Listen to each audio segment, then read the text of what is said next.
సంవత్సరాల తరబడి ఎన్ని మందులు వాడినా మీ మోకాల నొప్పులు తగ్గట్లేదా? ప్రాణ పెయిన్ క్లినిక్ లో అత్యాధునిక చికిత్స. సాధారణ ఎన్నికలు సమీపిస్తున్న సమయంలో ఉమ్మడి చిత్తూరు జిల్లా పుంగనూరు నియోజకవర్గంలో రాజకీయాలు రసవత్తరంగా మారుతున్నాయి. ముగ్గురు రామచంద్రులు పోటీ చేయనున్నారు. వైసీపీ నుంచి మంత్రి పెద్దిరెడ్డి రామచంద్రారెడ్డి, టీడీపీ తరపున చెల్లా రామచంద్రారెడ్డి అలియాస్ చెల్లాబాబు, భారత చైతన్య యువజన పార్టీ అభ్యర్థిగా బోడె రామచంద్ర యాదవ్ బరిలో దిగుతున్నారు. దీంతో ఇక్కడ బిగ్ ఫైట్ జరగనుంది. ఎన్నికల ప్రచారంలో బీసీవై దూసుకుపోతోంది. ఈ క్రమంలో సోమవారం అధికార వైసీపీ బీసీవై మధ్య ఘర్షణ వాతావరణం ఏర్పడింది. కొంతమంది బీసీవై మహిళా కార్యకర్తలకు గాయాలయ్యాయి. ఈ ఘటనపై రామచంద్ర యాదవ్ అభ్యంతరం వ్యక్తం చేశారు. ప్రజల్లో తమకొస్తున్న మద్దతు చూసి వైసీపీ తట్టుకోలేకపోతుందన్నారు. పెద్దిరెడ్డి రామచంద్రారెడ్డిపై ప్రజల్లో వ్యతిరేకత పెరిగిందన్నారు.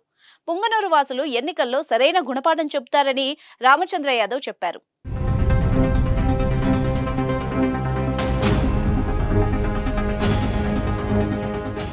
సుమన్ టీవీలో మీ పర్సనల్ అండ్ బిజినెస్ ప్రమోషన్స్ కోసం కింది నెంబర్కి కాంటాక్ట్ చేయండి.